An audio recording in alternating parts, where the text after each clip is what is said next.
Hello, and welcome to this episode of the Reset Podcast. I'm your host, Laura Mignot. This is part of my awesome annual 29 Days of Magic series, where I interview an amazing Black woman every single day for 29 straight days. And today's episode, I'm super excited to have Kat Merot, who is a senior sales executive and so much more. She has an amazing story, and I can't wait for you all to hear. So take a listen. Sup, Kat? What's up? Hi, Laura. How are you? Doing stuff, interviewing a bunch of people, Doing things, all the things. all the things. So as I said, this is super easy, no stress. First question is always the same, answer is always amazing. Even after 300 plus episodes, I'm still always amazed by the answer I get for this question. So, Kat, what was your first job? Okay, so I have two jobs that I want to talk about because Okay. it's my first Got job. the extra, go for The first time I ever worked in an environment, but like a non-corporate environment, was in a pool house where I was checking IDs. That was like my first job. That was when you did it. working papers. And I was doing that during the summer when I was about like 13 years old. But my first corporate job was at Haymarket Media, where I was an account executive.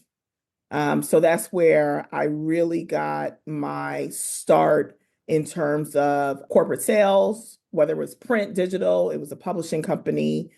Yeah, so that was my first corporate job. That sounds very early on in your career. Very early on. Very early on in your career. It was early on, and I always say that is where I got my true training. I mean, the company was known for training their staff. I worked in the resource guide section, and I was selling print ads and keyword search. And then eventually started selling display. Video ads weren't a thing yet, but digital ads was like in its infancy, basically. And again, it was me selling. I worked for our B2B publication, PR Week, where I was calling on different like PR companies, basically trying to sell ads into the B2B publication. So I didn't think that's where I was going to land because my first love is actually fashion. Ah. And so I was collecting Vogue at like 11 years old. I was doing like assisting styling. Even in college, I had internships. I interned for IFA. I was a Moschino intern. I interned for Cynthia Raleigh. And so I had all of these internships, but when I got out of school, I could not land a job in fashion. And so I went for this role that I saw, and I don't remember if it was Craigslist at that time. I'm showing my age, Laura. You going back way I'm, back. I'm going back, but that's where I found my fashion internships in these big fashion houses as well. And they like I noticed that the publishing house had like a fashion magazine, but what I didn't realize was that that magazine was not here. It was based in like Europe, England. But I interviewed anyway for a position. Actually, it was like executive assistant position and did not get that. And I was told by the person that interviewed me that I should try again in a few months, come again. They thought I was great, but there was someone who kind of had that experience that they wanted to hire. And so I was really persistent. I kept in contact with them, reset my resume, interviewed again, and I got that AE position, which was actually a higher position at the company. So for me, it's all about persistence. I can see that you were like, and And yeah, well, I keep knocking on this door until you say, let me in. I don't let care. me, yes, if they shut the door, go through the window, definitely be persistent about it. I would say that. But yeah, so that was my first start. After that, I worked at a couple of startups, which were completely different, right? Startups are different in turn, and I'm talking about like first year, second year startups. Um, Baby company. yes, yes, it was, but very interesting. You feel like an entrepreneur because you're really helping build something that's new, right? You're evangelizing all of the offerings. And it really gave me the opportunity to really work and pitch to like agencies. And so that's where I got that. And also, some of those companies, which actually none of them are in existence now, but they were YouTube partner networks. So I was basically selling like video ads and display ads on the YouTube platform. And also, because we had relationships with a lot of the content creators, also doing like product placement within the content as well. So those were really interesting, really exciting. And then I worked for a few other companies that were pretty big companies and landed at a gaming company. I thought that that was just a great move. We all know that gaming is growing. It was a mobile gaming company. I really got the opportunity to kind of learn about that world. But one thing that I did notice in that world is that programmatic had always been around. Like it been not always been around, but it was around for some time. But I was basically selling direct, and there was someone that was selling programmatic, and I was basically competing in terms of getting RFPs with that person that was handling the programmatic.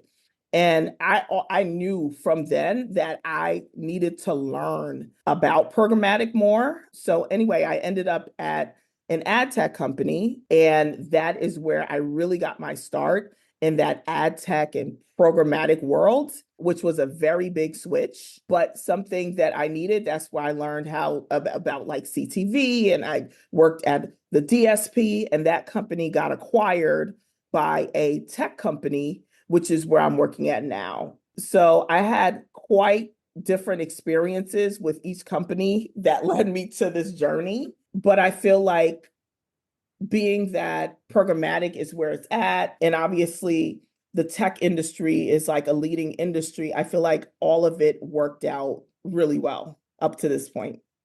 Well, it is interesting because you just have such a different experience than most in advertising and marketing. You know, folks are like, "Oh, I go to an agency, or I'm a creative, or I'm like a business development person," but the other side of the world where lots of money is made is is ad buying, programmatic, and folks don't realize that there are careers there for you as well. Exactly. I mean, I don't even think that I realized that up until the point where, I mean, I knew that there were, but there weren't a lot of like ad tech companies, right? And so, and I just didn't understand that world as much. And then when I started understanding that world and I got into that world, I'm like, whoa, I'm like, this is not just about programmatic. This is about understanding data, helping these companies target more efficiently. This has brought my experience, mindset, understanding about advertising to a whole nother level. And I think that if someone is interested in this type of world, there's so many videos, there's so many content on YouTube, and also obviously on the job sites. They should definitely look into that because it's only expanding. It's so interesting because it's only expanding because the places where you can essentially buy and sell media are growing and growing and growing and growing because the number of platforms that you can view media and consume media are continuing to grow.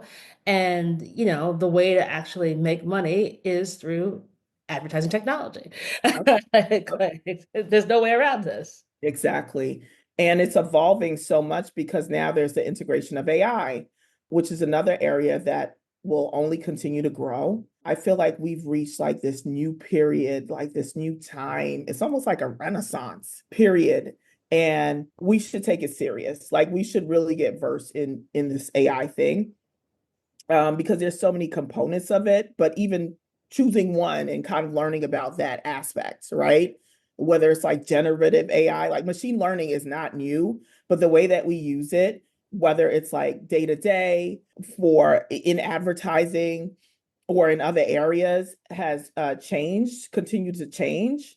And to me, it's fascinating. It's mind blowing. And that's why when I say that I'm like in the right space, I feel like I'm in the intersection of like this new movement, like this new space where it's like we're reinventing, the wheel, we're changing the way that this advertising thing is happening And we're doing it at such a fast pace. And then we're introducing new models. So I think that all of that is, to me, why I'm saying that I'm in a great space. And obviously you enjoy it based on the glee in your voice. So, I think a lot of folks, look at their careers and like, oh my gosh, AI is coming to take my job away. Can you please help dispel these rumors? AI will take some jobs away.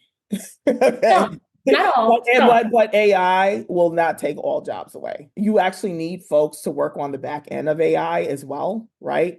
Like those models have to be created. AI will actually expand and create new jobs.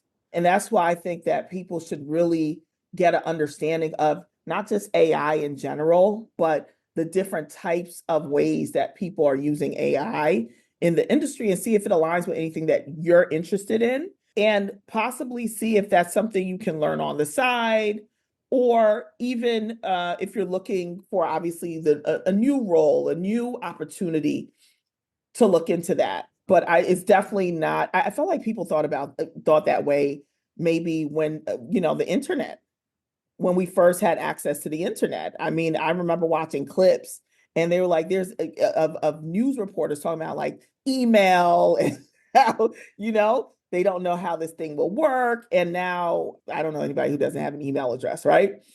So Exactly. We all gave in finally. we all gave in. And I feel like that's the way AI is going to be. It's impossible to ignore.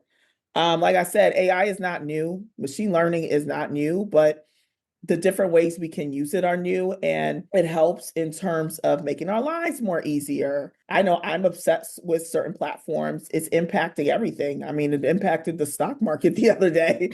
Well, there you go. So I think that the world is progressing. It's not going back. And we should definitely gain more learnings and more insights in that area. And I do too, daily, because it's always changing, right? There's always something new. And so I try to do that. There's a lot of free courses. There are courses online. Microsoft offers courses, other Google. I mean, there's so many ways that you can learn about this new era of innovation. So I definitely think that it's not going to take all jobs away. Back to your statement, it's not. There's definitely going to be certain changes with certain jobs, and there's going to be new jobs and new opportunities. I think that's the way that we should look at it. Well, that's what I think it is. It's funny because I was thinking back, I was trying to remember when I think you were one of the very early D-Flash event person part of that community. And that was like 2010, 2011, 2012. Oh, And and like that time, that was the early days of Facebook, Instagram, Twitter. I don't think Snap even started at that point. But no, that was pre-snap. and so if you think about it, that was the very first round of this where it's like, oh Lord, all these technology companies are gonna come take my jobs away. Yep, I remember that.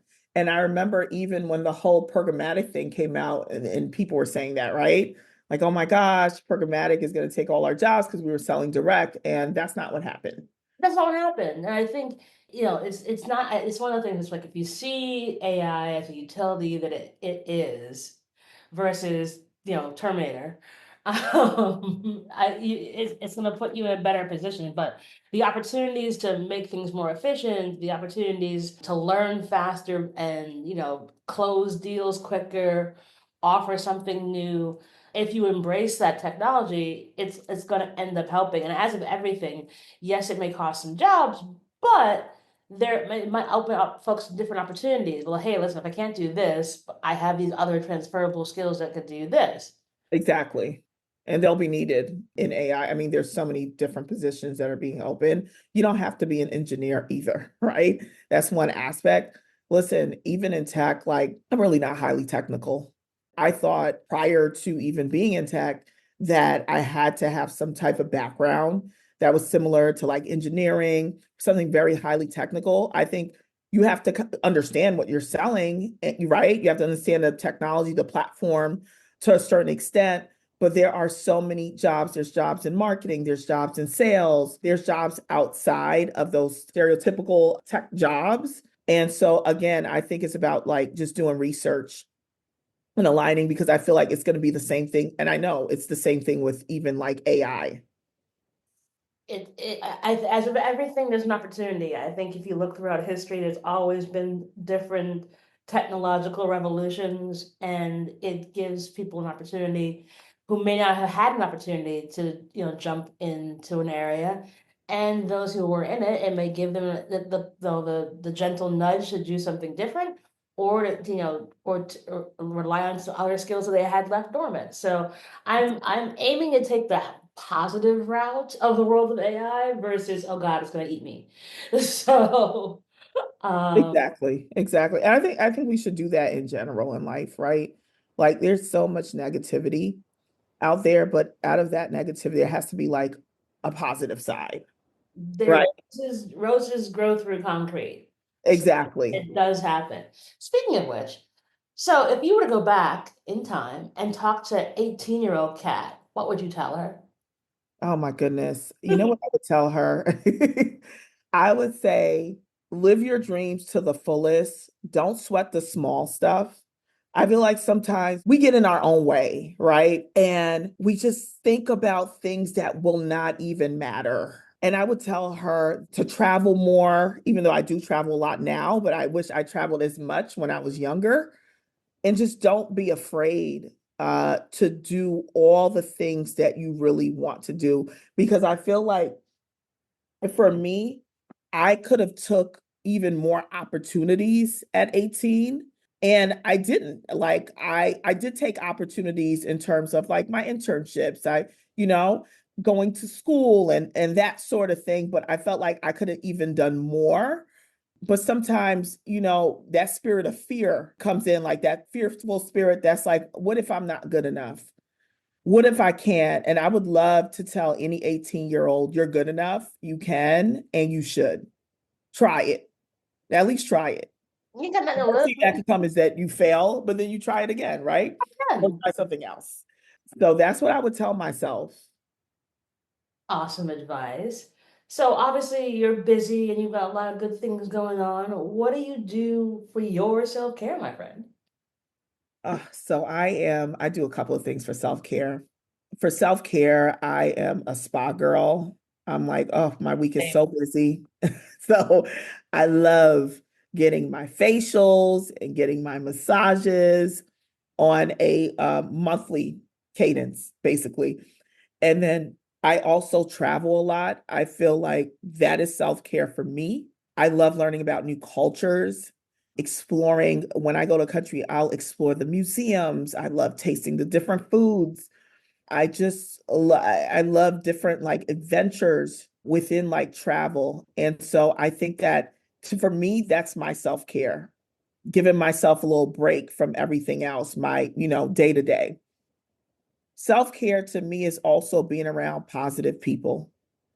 I don't think people talk about it as much, but I really try to surround myself with very fun, very creative, very loving people. And to care about yourself is to kind of really control your environment and really try to create peace and positivity around yourself. And so for me, to me, that's self-care as well. So I really try to do that. And I'm a girl's girl. I love like going out with my friends and exploring new restaurants. I'm a foodie. So whether I'm away or I am in town in New York, I love going. I just went to the Louis Vuitton Cafe Isn't it amazing? and oh, it's so amazing. Everything was so pretty and curated and so luxurious, and the food was good. And, I taste that delicious chocolate. So, I mean, I love being in those type of environments. I feel like that is self-care too.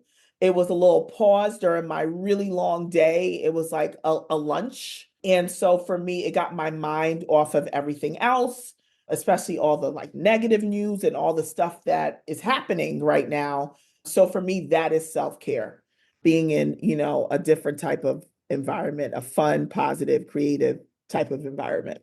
I love this. We got to go to the Louis Vuitton Cafe when they first opened, and oh my God, it was probably my favorite dining experience of 2024. Literally, right? It was so beautiful. Oh my God. You didn't really want to eat anything because it's like everything looks so pretty. I didn't even want to eat. So for those who haven't visited, if you walk, it's like I think it's like on the fourth floor, right, of the Yeah. temporary store that was like on 57th or 59th. But anyway, when you first get to that floor, you are greeted with this chocolate stand, right? And it's all these beautiful like pieces of chocolate that you can choose from. And I looked at the girl that was helping me, and I was like choosing like the different, types of chocolate that I want. They have everything from dark to, regular chocolate, caramel. And then I saw this beautiful piece of chocolate and I looked at her, I said, I can't buy this because I can't eat it. It's just too beautiful, right? Everything there is just so pretty, including like your drinks, right? So I think they did a really good job with that in terms of marketing, in terms of experience. And I live for those experiences. I do. Yeah, I mean, I think it's one of those things where the world, in the world of experiences, I am so happy to see that this is actually finally happening, where it's like stores are understanding the value of keeping me in the store longer by giving me an amazing experience of food. You talked about all the Good. restaurants that you go Yeah. into. It's like this is something that needs to just keep happening if you want folks to buy your stuff. Because it doesn't mean I'm gonna buy, you can't afford to buy a Louis Vuitton trunk today, but you had such an amazing experience at that Louis Vuitton store that will I buy a wallet? Will I buy a purse? Yeah, at some point. And because I Exactly. had such a wonderful experience, I'm going to tell my friends exactly. And that's going to drive folks to the store. And ultimately that leads to sales. So it really Absolutely. it is a it is a really interesting data point in terms of that the trend now of a lot of these luxury stores leaning into the fact that people who are foodies also like luxurious things. And you put Right. them Exactly. together. But Exactly. And they made it accessible to people, right? So yeah, usually, like a lot of people can't afford like a $3,000 purse, right? $5,000 purse, but you probably can afford a piece of chocolate, no. probably can afford a drink, Like, even though it's very expensive chocolate. It's still something that is within reach to a lot of people. So I think it was just a genius idea in terms of how they marketed this thing. yeah, totally loved it. Oh my God, it was so good. I want to go back like tomorrow. So, second last question for you. Do you have a give and or an ask of the audience? A give. I can tell you, you know what I like doing when I listen to podcasts. I love hearing about sometimes the books that they read or the people that they're following, the podcast that they're listening to. And so I have a list of folks that I have been listening to. And when I tell you transformative in the areas of business, in the areas of everything, they touch on self care. And some of them are very familiar. You're going to be like, oh, I listened to this person already. But I have to say, I love listening to folks like Gary Vee. I listen to Myron Golden. I don't know if you've heard of him, but he gives really great lectures on business and life. I'm a big Cindy Trim person from a spiritual level to a business level. Cody Sanchez. I really like her podcasts a lot. I love the Diary of a CEO with Stephen Barrett. Oh I yeah. think that he is just an awesome interviewer. He just always gets everything he needs out of these people that he interviews with, but he interviews people from all walks of life. So that's like some of the list of like some of the great content that I'm listening to. Book wise, I'm currently reading How to Win Friends and Influence People by Dale Carnegie. And I would say I'm so into sociology, like why do people or how do people get to where they are? And just understanding us in general as a people and like in groups. And so I would say anything Malcolm Gladwell, anything Malcolm Gladwell. Like I am just such a fan of his outlook. But that's my give, I would say. And I would also say be curious. Curiosity will lead you to so many amazing places in life. Research things, try to get an understanding of things, put yourself in environments that you wouldn't even think that you would be interested in. Like, I never thought in life that I would work in ad tech Right. until it became very interesting in terms of the way that the industry was looking at it and how it solved for certain issues. And I was like, oh my goodness, okay, this is something that I absolutely have to look into. And so I would tell folks, use your curiosity and really research your interests and take chances. Awesome. Damn. Look at Kat giving a whole ass sermon over here. Amen. Amen. She gave the books, she gave the podcast, then she gave the wisdom. Like, damn, woman, okay. I agree with all of what you said. And last question, because it's new for 2025, and I think it's important in light of the world we're in today. So, what is one thing that brings you joy? Oh, one thing that brings me joy is there's many things that bring me joy, but I would say being around my family brings me joy, brings me joy because just knowing that I have them, knowing that they're supportive, knowing that I can depend on them and they are loving and give that that brings me joy.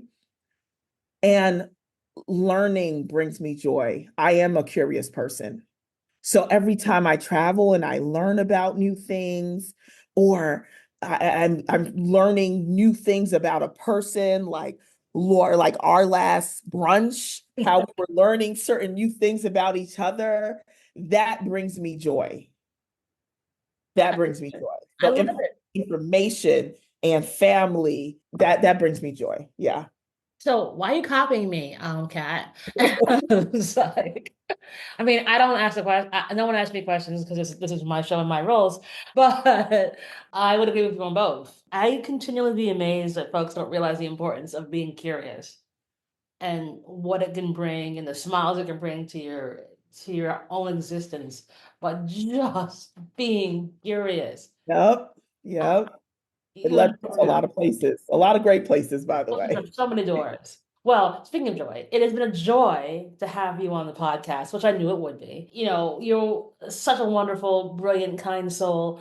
And I am so glad that we randomly ran into each other after, I think, a decade. Yes. Yes. um, It was a minute. It's been a minute. it And was good. but you know what? The world, the universe has a way of bringing folks together at the right time. And It always is. I continue to be amazed. You know, I think I used to not believe that. I was like, there's no coincidences, blah, blah, blah. But especially in the past year of like just 12 months alone, the amount of things that have wandered into my universe because it's like right time, right place, right people.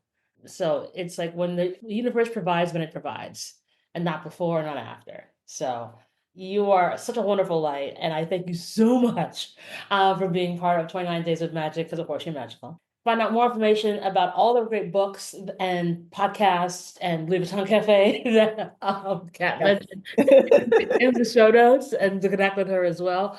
Thanks again for being part of 29 Days of Magic. thank you. Thank you. It's been a joy to be. Awesome.